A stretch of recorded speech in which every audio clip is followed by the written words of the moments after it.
Greetings, it's Bloody Mary, and you found the Bloody Mary Show and our Afterlives podcast. Special guest today is Michael Bill, ghost hunter and ITC medium.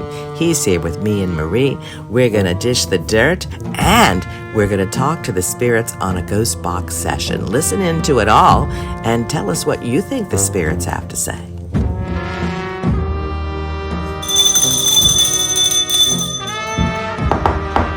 Open the way, and it's the Bloody Mary Show. It's Afterlives, and we are here with Michael Bill, ghost hunter, tour guide, etc., etc. And you've been living in New Orleans how long? About 27 years. I quit counting after about 20 years, so I've been here a long time. He gets extra bonus, even though he's not Creole. born here. He gets extra bonus for being pre-Katrina too. Yeah. You know, so that extra bonus to anyone that was here that lived through that major change. Wow. You know, which was not just a hurricane. Yeah. It was a spiritual, cultural, absolutely everything changed in born New Orleans, and many of us kind of divide our times as pre-Katrina, after, you know, how we decide things. But anyway, I'm a native New Orleanian. I'm Bloody Mary. Hello. This is going to be both a podcast and YouTube show with visuals and such. So we're going to lean a little bit towards more listening, because Michael Bill's favorite part of ghost hunting is techie and ghost box, and I kind of call everything I do inside the ghost box, because this is a ghost box and that is a ghost box, and you know, people can hear and make comments. And what I'm doing is researching the book. I wrote the historic part many years ago, researching the book series that I'm doing on New Orleans voodoo and swamp magic and Marie Laveau from inside the box, see what she has to say. So I'm channeling from techie mediums like yourself, spiritual mediums like myself, priests and priestesses also like yourself, and different ways of channeling to see if there's any other information that she wants to say direct. And we're getting some similar things from people, which I find pretty fascinating. So there's a lot of spirit activity here. One thing that I didn't count on, which I do count on at the museum, which is just a block away, is my haunted dolls being so popular here. I brought them in to kind of work with them and get used to them, and then I found out all the children's spirits here really like them. Yeah. So I got some new ones just yesterday, and they caused a little bit of a scene. So we might listen in and talk to them too. But I had an idea. So first of all, do you have any fire on you? Since you have cigarettes, I bet you have fire. I do. Okay. So one of the first things you do to call in a spirit is to light the way. So we're going to light the way.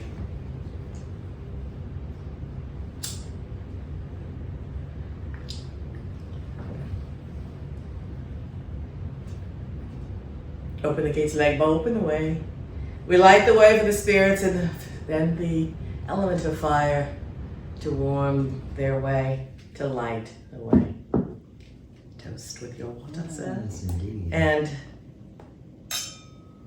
through the waters here, and the waters underneath, and the waters that are everywhere in New Orleans with the Mississippi so close by, I speak to Mama, you too. Let us cheers with her. And come through the waters. They come through the fire. They come through this building. Now, for those of you that do not know, this is the old homestead of Marie Laveau. It's not the original building, but it is built on the original foundation. And the land, of course, had been lived in, by 5+ maybe generations of Laveaus from her grandmother on to her. Marie Laveau was born in 1801. 90% thought in this building, and definitely died in this building. And then had a long life in and out, had a lot of rituals, a lot of spiritual activity, which according to many theories, whatever happens in a place stays in a place. So we're hoping to not only talk direct to the spirit of Marie Laveau, but to the spirit of place. And there's also stuff that was here before she was here, before you were here, before I was here, you know. So, but specifically what we've been getting is a little bit of aggravation on her part, which I was surprised about all the crap they say about her. I thought she would have been over it by now, but she's not.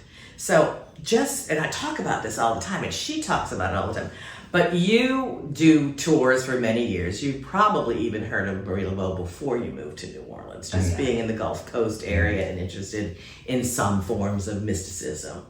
And different people hear different things now with internet, TV shows. I mean, there's new legends all over the place. But I thought, since we talk about how she's angry about it and what the truth is, that we need at least one show out there that we dish the dirt. So that's why I called you in, Michael. Because you've heard what other people say out there, guides and things. And I hear the most ridiculous things now that I'm sitting out here by this window. It's like, seriously? And of course, things from American Horror Story and TV shows and internet crap. So we're going to dish the damn dirt because that's what people want to listen to. They don't want to hear the truth.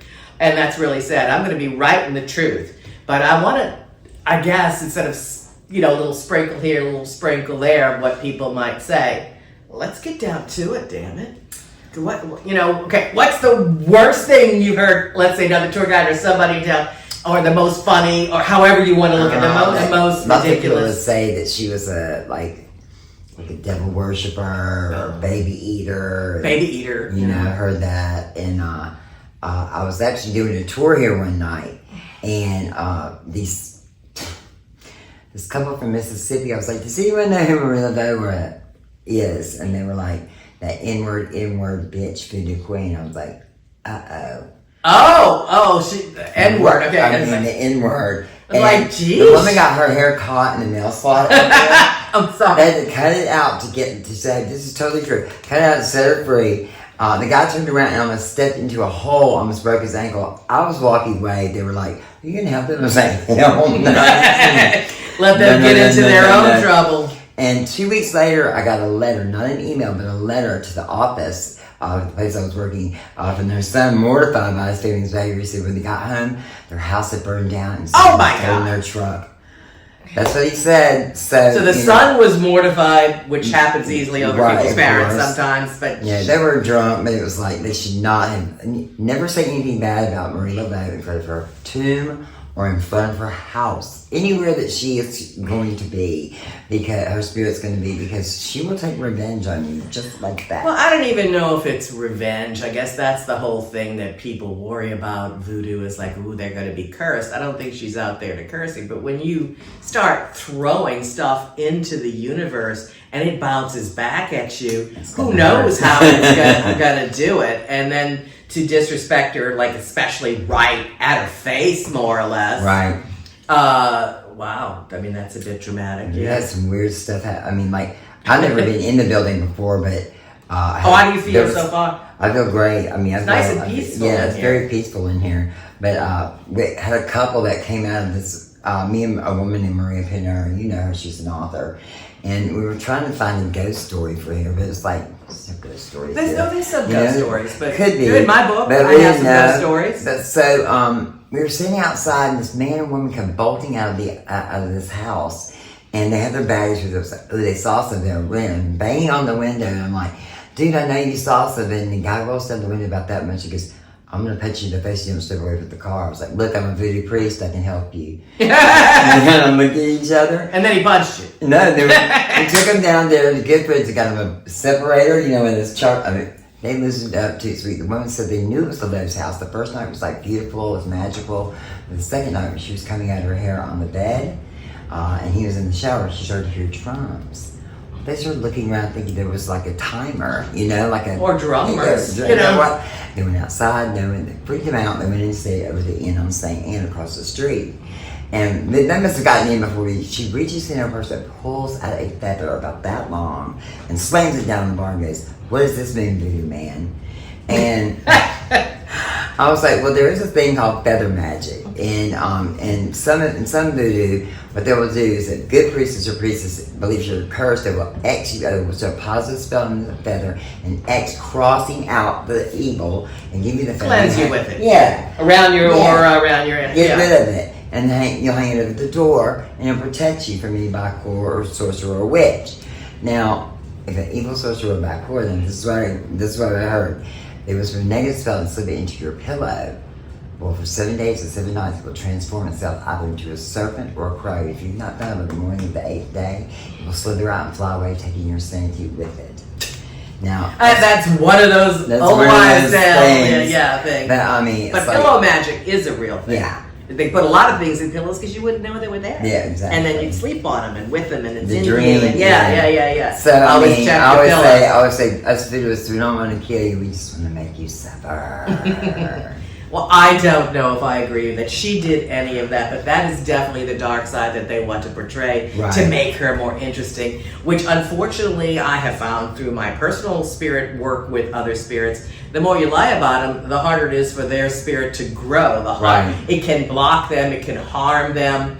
Now, I think it seems that she purposely stays behind to help others, as is evident by miracles made at her tomb.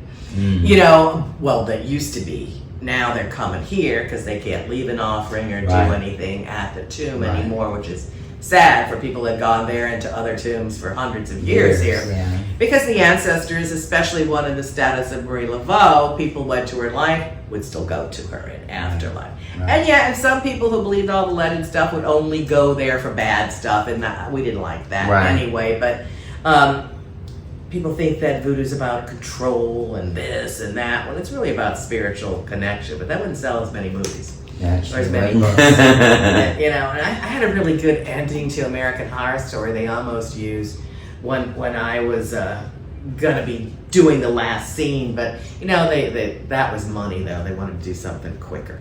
However, they made up a lot of stuff about her having to give a baby to Papa Laveau to keep her eternal youth. I mean, you know, that is it's weird. And the Satan and the selling yourself, and Papa Legba is not Satan, and Papa Legba is not who. Gede. It's not the Gede or Baron Samedi. Whoever they kind of got him all confused with. But you know, that's what the TV shows did. What the people did. Well, you met people that had an experience that they were. Yeah. Did she find a feather? Was that what you were getting? She found a feather when they came back inside. They found a feather inside the building. Inside it, because it was an Airbnb or something like that, illegal, I believe. And so was it here or was it at the place next door? No, it was here. Oh, it was actually here. And it was illegal because you weren't supposed to have it. And I think that, I remember Maria went in there and she looked at all, because the lady was pretty much plucked. And she was checking all the windows, and windows were all painted shut, so we don't know how. Yeah, so are they. I can't open the damn windows. I mean, I can testify to I don't think that. that was something evil, because I've had experiences where we do those ceremonies out at Bayou St. John, where, you know, this big tall, what they call them, herringbirds. Wild blue heron. Left me a feather, you know, after I would keep that, absolutely. Use I those believe feathers. that's totally Marie Laveau. I mean, people use feathers like they do in smudge ceremonies to push the smoke. We use, you know, bells and rattles, but there's many things that you use, including feathers. And one of the reasons that feathers were used so much for pillow magic was because pillows used to actually be made of feathers. Right. So if you did something or they stuck together in there, you would put it in. It would be like while they slept or under the mattress. But they flipped mattresses a lot more than they do these days. So that would be found quicker and easier than in the pillow. And that wouldn't be voodoo anyway. That would be hoodoo. Yeah. You know, and there's a difference. I was saying, hoodoo.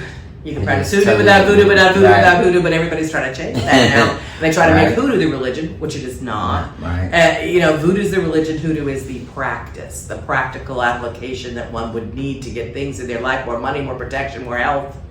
You know, but then people get a little crazy and they want to do it for revenge and for all the stuff. Now, they used to just commonly say that, you know, Marie Laveau would go put a bad gree on somebody's door, so they would come to her to take it off. But, you know, none of that's proven, and that's all conjecture, and she had enough business. She would be a lot of work for one person to do. Yeah, well, she had helpers, so, you know. But that's not even, you know, but that was just like a mild thing that people used to say. The thing that they focus so much on, I hear in great detail. For some reason, tour guides must be told, the more detail you give, the more it'll sound real. Right. And they'll go into detail about something totally fabricated that has nothing to do with anything. Now, one of the things that started in the 1930s when Talana wrote about her in the Voodoo Queen and Voodoo in New Orleans, little fictional books, kept saying how, you know, her daughters continually made her look young, and that, you know, like all of her daughters continued in her footsteps, so it made her look eternally young. In reality, they all died before her except for one, and that one kind of tried to deny anything about voodoo, but they'll still say this. So now, taking off on that and thinking that's such an important part of her life, people start to hear, well, she found so-and-so and she looked just like her, and she brought her into her house, and she was trained on how to eat like her, and how to walk like her, and how to button up her dress like her, and how to fix her hair and do her makeup, and talk like her, so that they would think it was her. They said she would train these people night after night, day after day. Totally, you know, out of nowhere. It's like, no one ever said that was true. Now, in voodoo, as well as in any shamanism or mysticism, you do take a different name when you are baptized into it. Sure, I took the name of Marie Laveau when I was baptized as Mambo. Many people probably have in the past. I don't go out there and say it, but you take a name of a god, goddess, someone that's important to you. And I specifically focus on New Orleans voodoo and wanted to marry it in with the Haitian voodoo like it had so long ago. So that was the name I chose. So, and I'm sure I'm not the first or the last that would do so. Oh, sure. You know, it's always something, right? But I didn't learn how to eat like her, and talk like her, and dress like her. You know, so these details are like, why even bring them up? One of my favorite ones, you didn't grow up here, so you probably don't know this. There was this monster called the Grunch. Yeah, I knew the Grunch. You know. You're very right. You know, he was a short-lived monster. He was... But it was in my youth, okay? He was like a goat man that stood up. They're trying to make him... Yeah, which never was a dog, okay? So it was more kind of like a satyr, I don't know. And he was out in some old swampy, forgotten area out in New Orleans East, which is now suburbs. And you'd go down this road and stuff would happen. Rocks would be thrown at you, things would be going on, you know. So as a kid, I had my big brother drag me over there and then to other places that he was supposedly at later. Well, anyway, so I knew the Grunch, okay? It was one of those things you did when you went paranormal investigating in the 1970s, okay? They didn't call it that, but, you know, that's what it was. Anyway, I was asked to do a show about, I think, monsters, or swamp monsters, I think it was called. It was a very short-lived show. And I was like, well, you know, we don't want to do this. We don't want to do any harm. Oh, no, we won't be doing anything like that. Because they were dressed in hunting outfits with guns and shit. You know, so you want to go kill the Grunch? I mean, what the no. Anyway, so we go out to the area where the Grunch used to be and we tell our story. And I think they changed a little bit. I talked about how when I was a kid and there was something kind of tall running through the rambles and stones that were thrown at the car and, you know, whatever happened. And then they sit around and they talk, and they said, well, we're not in this part, because I would have screamed. They sit around and talk, it's like, yeah, the Grunch, right? Oh yeah, I heard about the Grunch. I said, yeah, it seems that Marie Laveau and Madame Lalaurie they had co-custody of the devil baby. Right, right. They had co-custody of the devil baby. There's a match made in hell. Right. They're both stepmothers of this devil baby. Somehow, which there is no devil baby, that got made up right after Katrina. I mean, there's a lot of devil babies, but there wasn't the devil baby. And they certainly were co-parented by Marie Laveau and Madame Lalaurie. Probably didn't even know each other, but that's a whole other segment. Right. You know, so they, and supposedly they were doing this co-parenting, and Marie Laveau realized how evil this child was, and when it was her turn to co-parent, she wanted the Grunch. She wanted to make sure that the devil baby, you know, never procreated, so there would be no more devil babies, half and halves like him, right? You know, so she bit off his testicles. Some of the drops of the goo or blood or whatever went onto the floor. Probably right here, frankly. I'm not sure what part. They were there. And it sprouted into the Grunch. He attacked her, and that's why she died.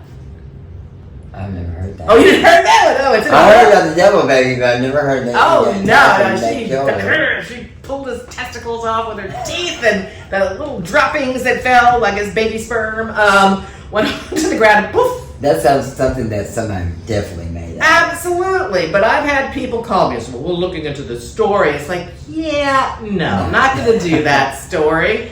It's in a book. I think it's, I guess I have to look Devil at Baby of Bourbon Street. Zombie Apocalypse. No, it's Zombie Apocalypse book. Look. By, well, anyway, I will show you the cover. So yeah, that is not how she died. She died on the hottest day of the year, and I was here this year on that day, and it was freaking hot. Hottest day of the year here, pretty much old age and other things that happened at the time. It wasn't her demise from... She died of the dehydration. Oh yeah, I'm sure. Dehydration, diarrhea problem. I mean... All kinds of all shit. She's those old. things. She's an old She was lady. old, and there was no air conditioning in this town. She just cried. And there was, how they did it. you know, so yeah, that one I was. And then what about zombies? Do you know about the zombies? Raising zombies up. Well, specific kinds. I don't remember. Also, I think it was in the same book, or maybe it was a sequel. I don't know. But she has a zombie making chair in St. Louis one. That's really why they closed it down, because we were getting too close to the chair. Zombie chair. I know the chair. I said it. There was a zombie making chair in St. Louis one. And it seems that, that's the cemetery for those that you don't know, St. Louis Cemetery number 1. Her tomb is now no longer available for rituals or zombie making, you know. Aww. And they kind of pull the plug on that. So, but she sold Civil War zombie brides to the Yankees. Did you know that? Mm-mm. You didn't hear that I one? didn't hear that one. Oh no, that was a great one. Where was the chair? There's only one permanent chair out there, right? It's more like a little morning stool, morning bench. Yeah. So I guess that has to be it, because there's no official chair out there. Right, I mean, but there's a morning bench of room. iron, right? Yeah. Yeah, somewhere out there. And then there was one, and then I think they put a little statue or something, a monument over where it used to be on the side. But anyway, that was it. Maybe somebody's got that chair, and there'd be. So yeah, they make up some absurd things, and also things that they say about voodoo, and that she learned from Dr. John. She did not learn from Dr. John. Dr. John, she was already voodoo queen by the time Dr. John came to town from Cuba. And she had already had her roots from her family and from other people. But some people got, no offense to you, some people just got to put a man in there. I think like a man's got to be the one that taught her. I don't know, it's like very John. matriarchal. I'm a Dr. I Jim don't know fan. much about John. I know that he was very out there in St. Roch Cemetery. They thought, but we can't find the tomb when we went. That's because they tore apart this. Right. And I went out there with Carrollton Long to the numbers that was there, and then it wasn't no longer there. And then she looked deeper, and that was proven not to be true. So we don't know where he is. Yes. But Dr. John lived in the Treme on Bayou Road, so he was nicknamed Bayou John. And even though they gave him a lot of publicity after his death, he was not as big in his day or as some of the other ones were. Right, yeah. And he definitely had also no known connection to Marie Laveau. One person who actually knew them at the time said he might have drummed for her at one point. So Dr. Jim, however, had a lot to do with it, Indian Jim, so I like him. I work with his spirit a lot. He pops in here. So there's a lot of things that are harmless to say but they aren't true. But the matriarchal aspect, her grandmother, her mother, grandmothers would have passed down information. And then, there's never one teacher. You've got to have a whole family of them. And Charles Laveau's house is over there in the Marigny. I just saw it. So who what? Charles Laveau, father. Oh yeah, his house is over I've been in there. there. I've been in there. Side. Well, on the side down the block, that's where Marie Laveau lived, right across the street. Yeah. Little, the tiniest, skinniest shotgun I've ever seen. But he had three little houses across the street, and that corner store, which I've been in, they only had a few little ghostly things, but I was invited in by the new owners a couple of years back, and they still had her portrait up on there. It was where he had a packaged liquor corner store. And she worked there a little bit. She also she was some kind of seamstress, and at one point she did some kind of hair. But not her whole life, and people really dwell on that. I mean, hairdressing is a noble profession. I'm not saying anything against it, but it was something that she did in her early years. And by giving all the credit of her knowledge for her listening while she was doing the coif is I think, just negating any form of psychic ability, healing ability, and other things. I mean, I don't mind that people love to give hair ties out there. In fact, I use some of them sometimes when the hair gets She did a lot more than that. She was an incredible nurse and healer. Yeah. Through a terrible time. Yeah. You know, yellow fever, cholera, dandy fever, triple the infant mortality rate, you name it, death. Death was certainly a regular visitor. Père Antoine and her were good friends. She was dear friends, and Père Antoine was the pastor of the Catholic Church, and he was most beloved. Most beloved and most maligned at the same time. There was a lot of people that did not like him, especially the new Catholic archdiocese that came here. But yeah, no, not maligned, but just, yeah, they would. He loved all the peoples, it seems. Yeah. He performed her baptism, he performed her wedding. And then there was a point that allegedly she did voodoo rituals in the rear yard, the sacred ground of the church, and she went to church before and after and received communion, allegedly. That happens in Haiti all the time, though, voodoo. What, that they would take communion and... Oh, yeah. Yeah. But they would go in the backyard and they'd do some kind of ceremony. It's not the backyard, it was a church grounds, I guess. And then they would go in, and that seemed to be, it wasn't, the difference about that is important, and that, you're talking about Haiti today, that's not as much that what happened in the 17 and 1800s like it did here. So we were just the opposite. People say that, you know, voodoo was hiding behind a veil of Catholicism. In certain areas that may be true, but they weren't exactly hiding it here. I mean, there were lines around the block here to come knock on Marie Laveau's door to get help, to get whether it's anything from physical healing, mental healing, Gregory's money. Right.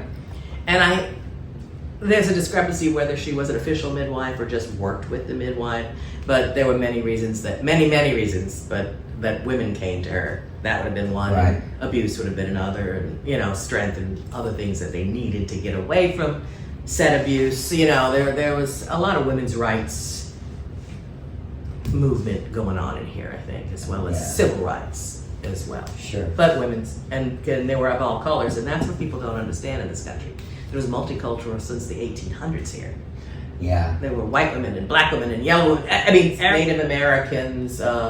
There was a lot of Hispanic and a lot of African, as well as a lot of white. You know, everybody kind of blended. Everybody got along. Well, I mean, I'm sure they backstabbed each other too. Sure. Marie Laveau, they say that Marie Laveau was always afraid of being poisoned. And that's one thing, and I should knock on some wood hard, that I would say in modern voodoo, you don't have to worry about your competitors poisoning you. Verbally, yes. Online, yes. And I guess you should be careful when you go to dinner. I would but think I did. Right. Like, you don't know what's in this water. Right, Okay? exactly. I'm not afraid.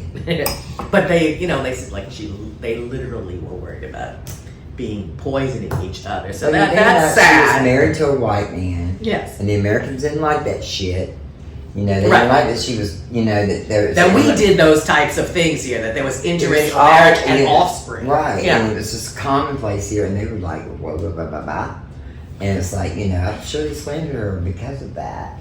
You know, I mean, but yet at the same time, they'd wrap themselves in disguise to come knocking on the door. Hypocrites. They're very political. Must be the reason. But yeah, she was very well connected. And I hear some people talk, well, she probably wasn't a voodoo queen at all. And, you know, people that are trying to make up for their tradition is like, she wasn't important. Yes. Sorry. She was extremely important. She still is extremely important. She's still our patron saint. Even in a new script written by the archdiocese that the tour guides are allowed to read in their versions of the tours, will have to use these words to describe her as she was very saint-like. So they're even agreeing that people look, and people might have thought that she was going to be a real saint, but now they're giving it to her cousin, free woman of color, Henriette. Yeah. So, you know, they're still trying to honor that area and skirt around Marie Laveau because there's too much controversy in her life. And I think you probably agree, and you have to agree, that one thing that the Catholic Church will never tolerate it's controversy.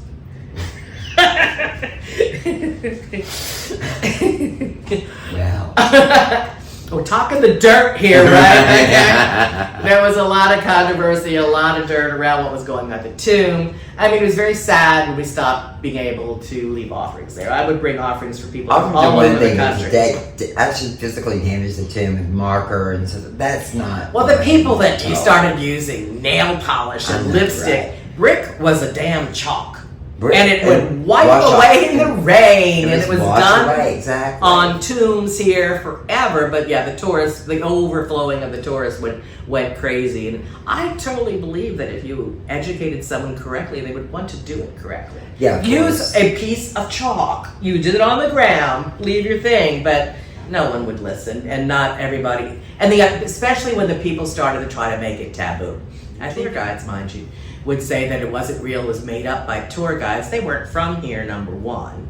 And it wasn't made up by tour guides. They've got evidence of it being done in the late 1800s. Well, you know, St. Louis number 2 of the yeah, vault. The wish we can't even go in there anymore now.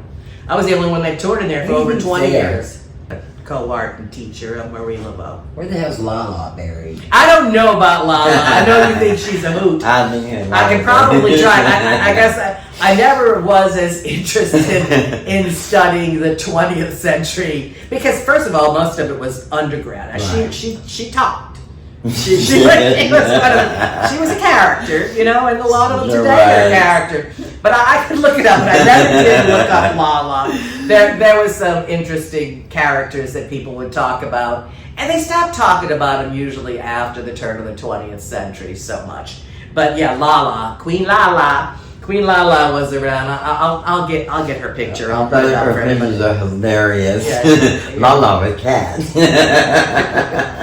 Queen Lala. Well, that's when everybody started going and hiding in the spiritualist churches. Sure. And then they got over Christianized and then didn't want to have anything to do with voodoo anymore. And it's very, very sad to me that, you know, the white Protestant outlook of damning cultural ideas like voodoo and hoodoo won and made people be afraid of their own culture. Right. It's only now that they're coming back out of the clouds and trying to reclaim it. Well, that wasn't anything to do with here. That was up north. I mean, it came here with one. Yeah, it came here with one woman here. Yeah, but that wasn't officially here until 20th century. But the spiritualist church concept of, you know, you're hiding it under a veil of Christianity, but they would do a few readings, and then they would, of course, have the devil's music, which was a problem because jazz, you know. Right. And then they made gospel, so it was okay. It was a little jazzy, but it was about. Jesus. And then there's only one spirit, and that's no. Right, of course. You know that. You're from Alabama. You're Catholic from Alabama, though. Right. As opposed to being the typical more American Protestant Baptist from, you know. So how big was the Catholic community in Alabama? In the area that I'm in, it was mostly Italian, so it was pretty big. But my mom was really Southern Baptist. She had to convert to marry my father. Grandmother's not going to have it. God rest her soul. The people forget about the very real feud between Protestants and Catholics. I mean, they would kill each other on Canal Street. That's why it was a neutral ground. I mean, this was not an easy takeover in this town. The Catholics were more loose, which is weird, being brought up Catholic to actually say that, because I didn't think that while I was being brought up with it. But, you know, compared to what the Protestants believed, or the Baptists, yes, at the time. So now it seems that a lot of people that were brought up Baptist and Protestant are not going to take it anymore, to believe that their heritage was bad, and I'm very happy about that. Yeah. That they're coming forth and trying to reclaim hoodoo, but it's not a religion. The voodoo was the religion, hoodoo was the practice and the things that were going on, and it was different in the American Protestant areas than it was in the Creole Catholic areas. Right. Because we use the saints, because, you know, we have the saints. And they use more of the Bible and the Psalms. Psalm 23. They didn't like each other, the Catholics and the Protestants, and there were definite fights. So it developed differently because of that inclusion and exclusion and anger. But when everybody came here after the turn of the 20th century, they had to hide in the closet. And that's when Lala was like the only one that came forward. She's a witch. She's a crack. She was looking at him and saying, I'm not a voodoo queen. They're like, look, lady, you just like just a voodoo, right? We just recorded it. But yeah, there are certain spells and certain things that were handed down in families. Of course, it's trying to be looked at, accepted now because it was a practice of resistance at the time. But it, of course, because you used what worked, it also would have included European magic sprinkled on top, and a lot of the local swamp magic or Native American Indian shamanism. Everything blended here back then because you needed it. We needed it for survival, whether it was from disease or disaster or takeovers or cultural. I mean, everybody needed to survive, and everybody band together, whether they got along or not. Right. However, I don't think they had to make up as many lies as they do here today. But if I die, I'll pass down the zombie making chair info to my grandchildren. But anyway, so that was just a little of the dirt. And I think it's mainly, she tried to take care of children so much.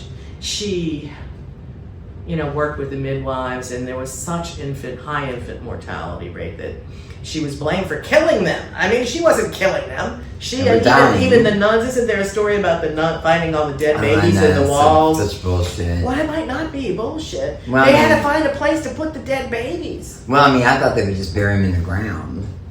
Well, you're not supposed to. You weren't supposed to. But I do know of bones and walls popping up all over the French Quarter growing up. So that's not made up. Yeah. I mean, and in the backyard. You find bones in your backyard, Yeah.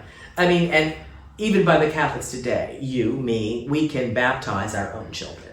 So Marie Laveau and all that were baptizing a lot of babies, and maybe they were baptizing at the moment, after they were dead. I don't know. They were doing what they could to get these babies buried, to get these people blessed before, so their souls would not be languished. Isn't there 84 burials in her tomb? I don't know, it was 84 or 92. There was a whole lot of them. And then she had another tomb, two other tombs, but one of the tombs was like some of them were like a wall vault. One was a wall vault at the bottom, and one was a 2-shelf, maybe 3-shelf on the other side, which may have been taken down, which may still be this one area that I go to. But that one would have had a lot more babies in it. And so yeah, she would take babies there. She would take them other places, but she wasn't killing them. Right. She had many children. She lost many children. Yeah. And while she was nursing and doing all this, she was a very busy woman. And the number one thing I think everyone should know and say about Marie is that she was a survivor. Yes. And when you think your plight is bad and, times are rough for you, think back in time to what people went through. Oh, turned off the light. Oh, that's at that time. Hello. Can you come back on now? No. They said no. The light does not come back on. Well, can you still see us? Of course. Hello. Dirt. All right, dirt. Spill the tea. Okay, Madame Lalaurie. Now, they were contemporaries. Marie Laveau was just coming up into her power around the 1830s, and right around the time that she was being kicked out of Dodge. We're talking about the torture of her slaves, Madame Delphine de McCarty Lalaurie, that they made this relationship of them, this fictional relationship of them in American Horror Story that people are believing, and many people online are trying to defend. Oh yes, it's known by the locals that, Madame Lalaurie never left, and, Laveau and her had a meeting in a room, and nobody knows what happened in that room. It's like, yeah, it didn't happen. If Laveau put a curse, which she very well, or justice spell on Madame Lalaurie, she didn't have to be in the same room with her. I doubt if she's going to be, you don't usually have the person you're doing the work on in the room with you.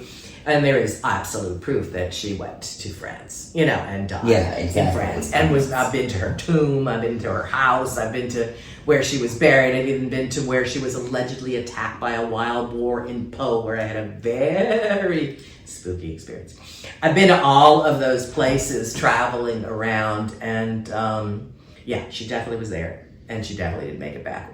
Whether Marie Laveau and her ever knew each other is questionable. There's some people say, they were a separate class, they would have never known each other. Well, that's not true.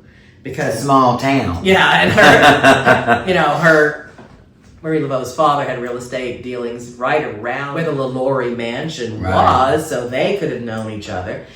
Maybe maybe she did her hair as a young girl. I mean, there's a lot of maybes. You can make up any of those things, but the truth is there's no known relationship between the two of them, and it's unlikely. But then they made it, and absolutely, Marie Laveau was not having an affair with one of her slaves while she was married over here on the other side of town, and mother.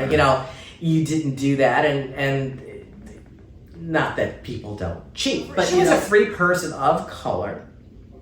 It's unlikely that it was more unlikely that she was fraternizing with the slaves than it was with her. She could have met some of them. It was said that Madame Lalaurie was one of the few people that did not allow her slaves to go to Congo Square, where most everyone, freed, slave, or runaway, would end up across the street at the only free meeting place for the slaves in all of North America. That's what we're talking about. Congo Square, now part of Armstrong Park, was a great place of meeting, of dancing, of music, of open market to sell things, to earn money, to buy. Everybody went there. And somebody said it's the only thing that was integrated in town. Nope. Lots of things were integrated here before the Civil War. They were starting to rip away rights as time went on, like from the French, and then a little more gained into Spanish, and then ripped away and circumvented quite a lot. You weren't supposed to do this, but they did it. And you weren't supposed to do that, but they did it. Anyway. You weren't supposed to marry in the church. Some people went to other areas and got married. And everybody, I'm sure, had their own private ceremony. Maybe Père Antoine would have married Marie Laveau and Christophe Glapion. Or maybe they had their own voodoo ceremony. We don't know. Yeah, we don't know. All we know is there's not a physical record of it. Right. And there's a lot of things that are done in this world that are not written down. Because we want to do a quick ghost box, but anyway, they make up a lot of things, and she didn't kill anybody. Oh, sure. No, of course. No, Marie Laveau did not kill any of Madame Laurie's family. Remember how they had them all? There's none of that was up there. Didn't have anything right in I don't think they probably knew who each other were, but they probably never spoke. And they said she was just coming up into her body. Right. However, there have been other things that were said about the two of them together in the 1950s and 60s, from what I've gathered from people's parents. And in that way, they made them kind of rivals, which I doubt. They probably always said shit like that. Yeah, to make their lives more interesting. It's like, oh yeah, my I think I know what really happened. Yeah, I mean, it was horrific. No one liked it. No, we were supposed to be different than that. We were supposed to be open with our slaveries, but things were changing, unfortunately, and fortunately, because it is not always easy to grow as a culture and as a people. There are many things that went into the closet after the Civil War that have to do with the entire Creole culture, a language, certain customs. So tell me one more funny thing you heard about Marie Laveau, one more interesting thing or something. Orgies. Lots of orgies, lots of baby eatings, lots of. She was almost drowned. Oh yeah, that was the St. John's Eve thing. Well, I think that has to. Did that happen? No, she didn't die from drowning. Whether she was out there one day when there was a storm, very possibly that was the beginning of the storm season. It was at the lake. Well, it's always at the lake. Yeah, Lake St. John, Bayou St. John. It was all called Lake, at the time. Yeah. So that's where I go do my rituals at the confluence. She must not have been a good swimmer if they said she was drowned. Whether she drowned, she died. Back to life. She didn't die, and somebody took her in, found her floating on a bark, and then that's how that person learned in this go on voodoo. But no. But what I do think, and this is what people do not understand, I do the old New Orleans St. John's Eve rituals, not just the Haitian ones, which were later, which I literally take you and dunk you down into the bayou or lake. I do river baptisms. The old school type. And what you're supposed to say as I dunk you down and you come up is, I'm going to die in this lake. It's about death and rebirth. So I believe that all stemmed from that. Probably. From a ritual gesture. And a thought pattern, and became reality. That's my take on it. Because I still say gonna die. It's like right. before I reborn them, Rebirth. rebaptize, rebirth. Yeah. So anyway, I better plug this lady in before she goes out, and then we'll do a quick. You can get your. I want to talk to Marie, but Okay, well let's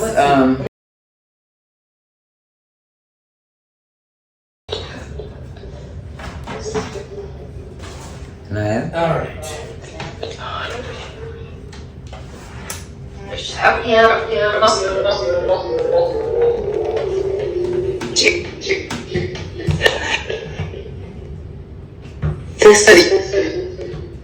You want to use this blue box right here? This is good. You like that? Bye, Joe.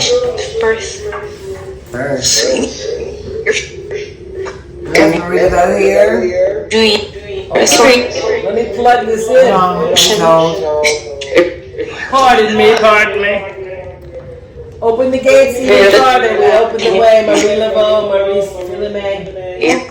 I can't. Hello.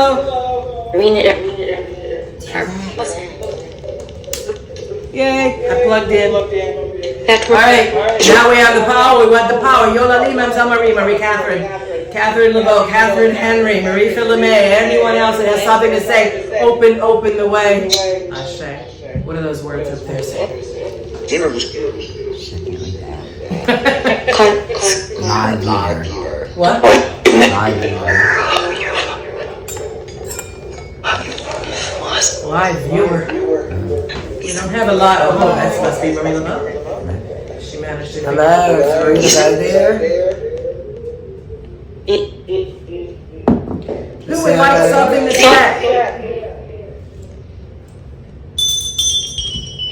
Park the van.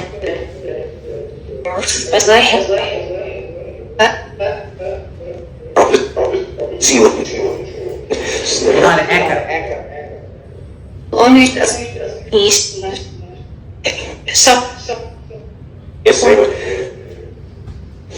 Hello?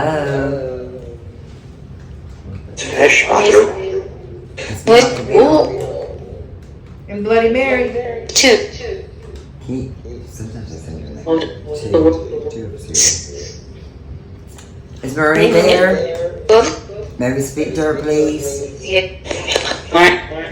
Somebody whispered.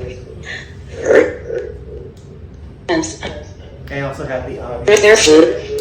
No. It says Grandpa. Grandpa? Who's Grandpa?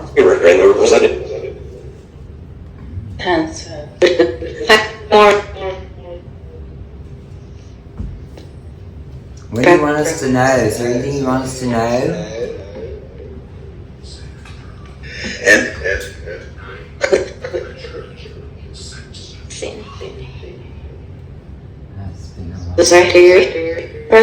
No, Miss Mary's right here. Is that Mary? It's Mary. Mother Mary. What? Please. Of what? We just wondered if you want us to tell us something. Not much. Poltergeist. You want something to eat? Master dog.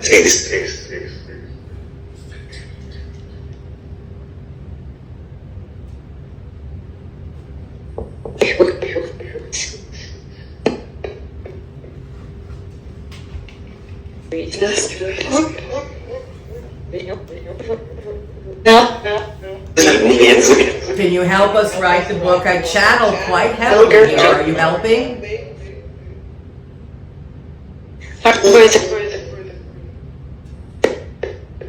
I'm not as good as you.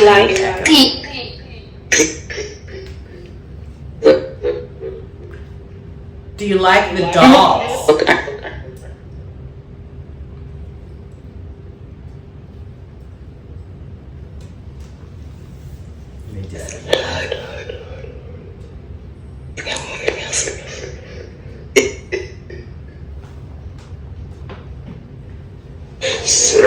Do you want to try the ghost one? Yeah, let's try the ghost one. Thank you for communicating. Ralph. I can't hear the echo with the echo as well. See, supposedly the voices in the echoes where you hear the response. Okay. But that's what they say. Where do you hear it?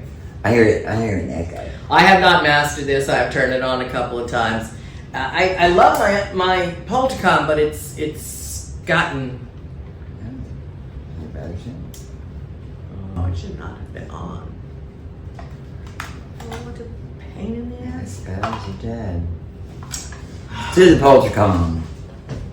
The Poltercom batteries are not dead, but they are not making a good contact.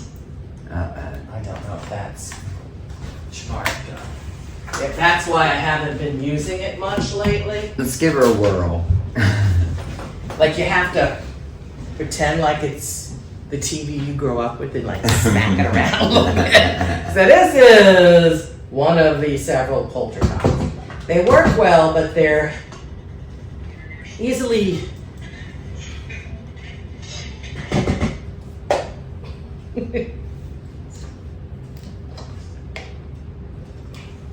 see? Hello? Mother Mary's here. Will you work for me? Hello? Hello? Is he getting her?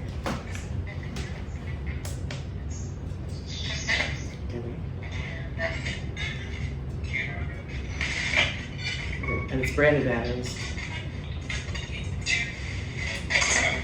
Hello? Mother Mary's here. Michael Bill's here.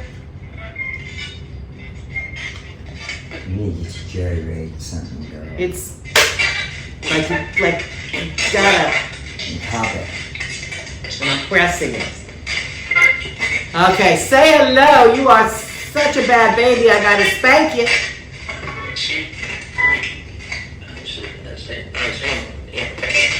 Who's there? Tequila.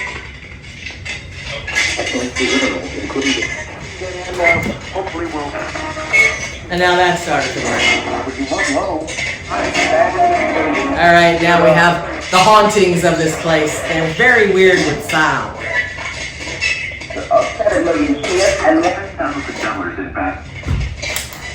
Got jealous. Did you get jealous? No.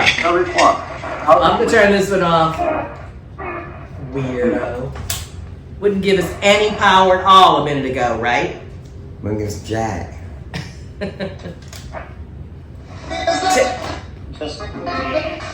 Considering how most of these spirits were before this, they still work with electronic.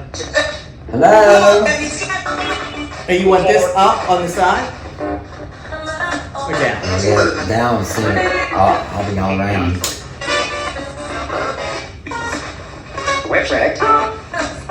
Sounding so like rag.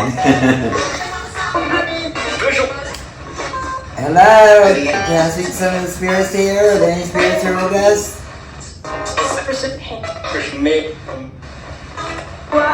How many spirits are with us?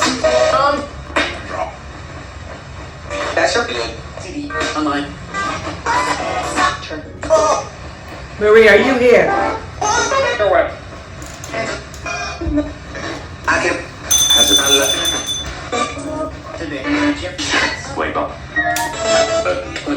You prefer the up one? Are you here, Marie Laveau? Dame Dragon? Nobody, nothing.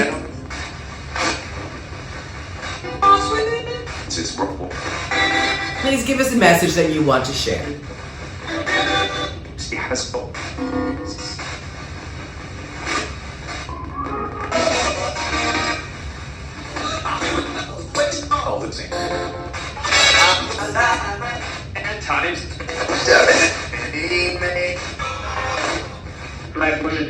Is there anything you want us to tell your public? For one thing. What one thing is that?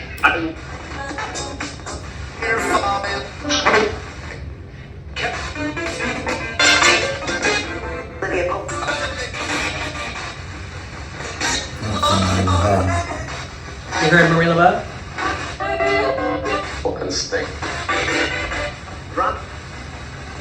What do you want us to tell your public?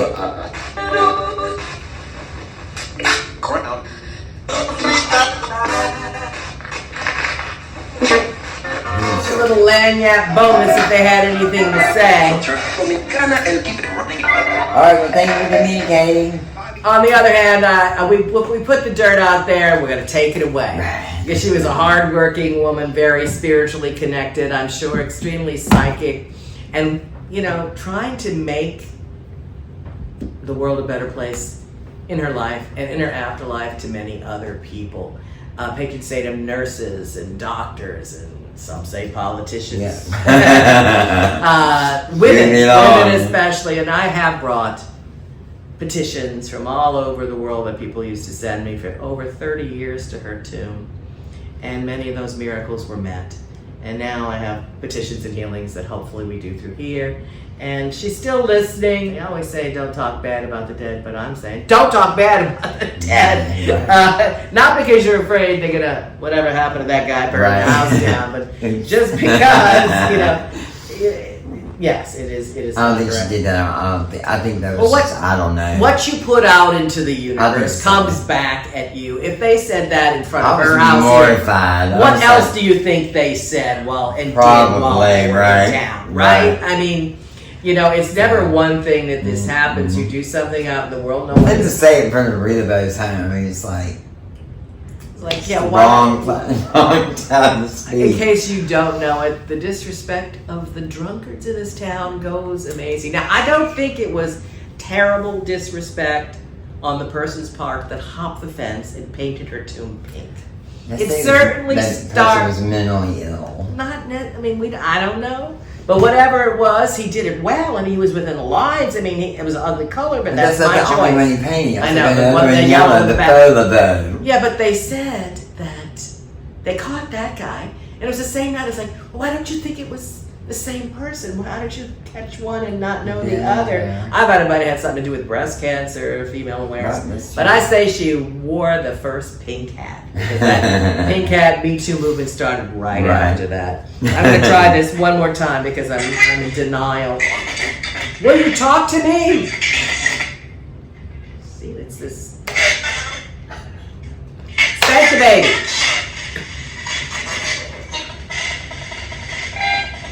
Follow the light. What you gotta say? Hey. Take him off.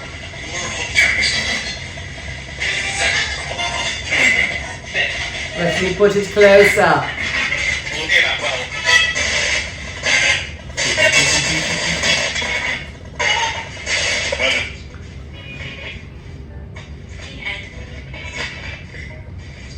Okay, let's spank again.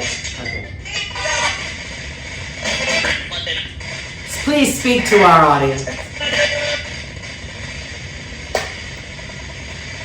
Love that.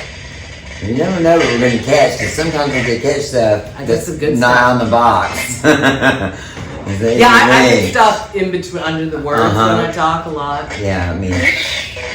Who was that?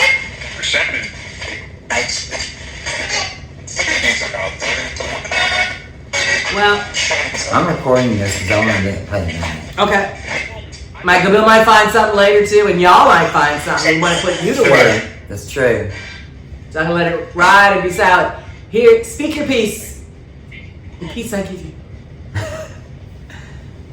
Anything? Well, you know what they say. What do they say, Michael? I don't know. Oh, I know what they said. When I grew up here, and a little bitty girl, we heard that Marie Laveau had a curse on this town. Of course, it's a curse. I didn't know what a curse was. That anybody that was from here, they could never leave.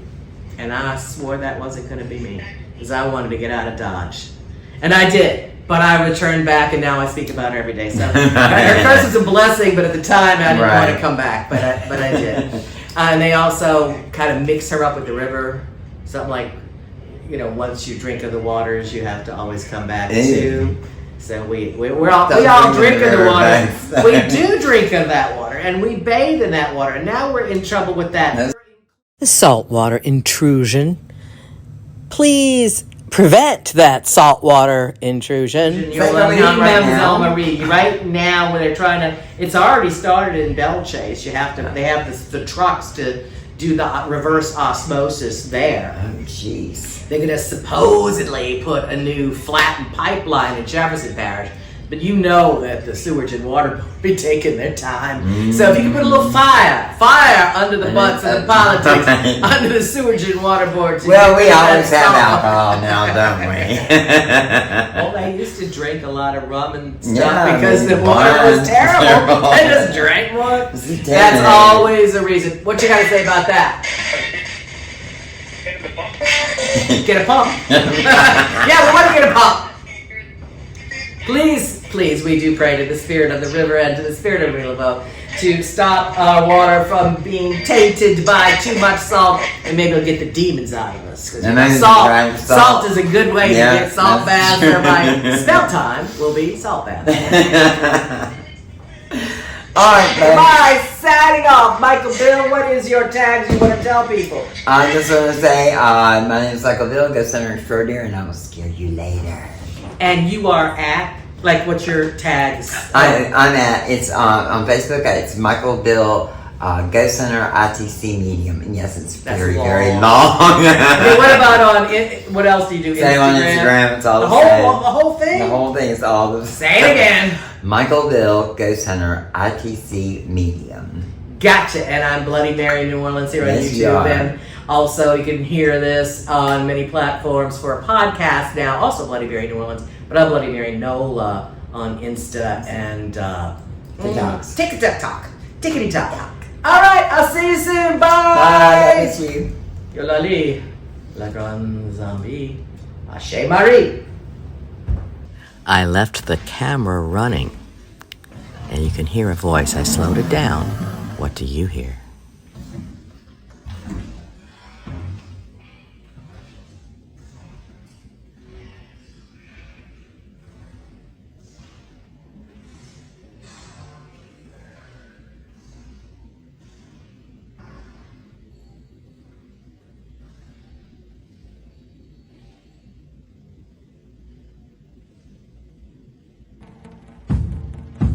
I hope you enjoyed our tales from beyond the grave. True stories from New Orleans paranormal investigators and me, Voodoo Queen, Bloody Mary member. To visit the Haunted Museum when you're in town, look for me at Bloody Mary New Orleans online, and look for Michael Bill Ghost Hunter ITC Medium. See you in New Orleans.